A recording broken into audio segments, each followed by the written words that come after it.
cette dignité, ils ne doivent pas laisser les politiciens les utiliser pour ensuite les jeter. Indexés par le ministre de la Justice comme responsable des manifestations, les lutteurs ne sont pas passés par 4 chemins pour balayer ces mots de Malick Sall. Pour ces lutteurs, l'État recherche en eux un bouc émissaire. La démocratie sénégalaise est-elle en train de perdre de sa superbe? On est tenté de répondre par l'affirmative en ces derniers jours avec ces violences qui ont émaillé le pays. Pouvoir, opposition et société civile, chacun semble avoir une part de responsabilité dans cette situation peu reluisante à cause des discours de plus en plus armés. Chronique Pierre-Edouard Faye.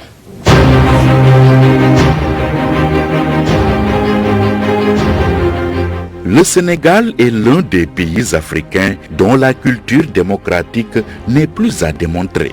Vieille de plus d'un quart de siècle, la démocratie sénégalaise fait cependant face à une tension quasi permanente dans son espace politique. Cette situation a poussé de nombreux régulateurs sociaux, chefs religieux, membres du clergé, etc.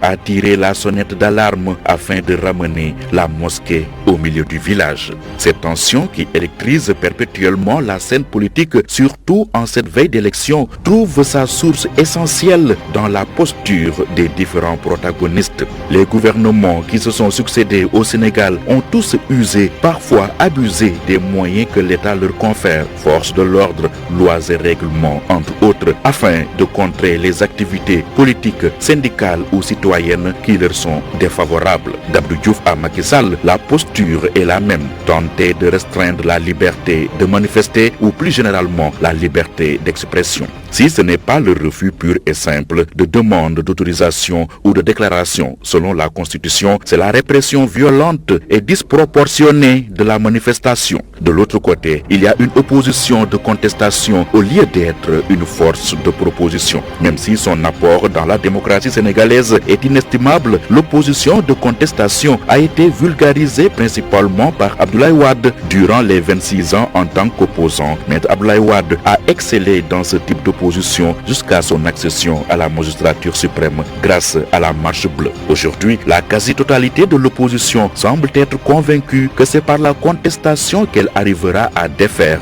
le régime actuel.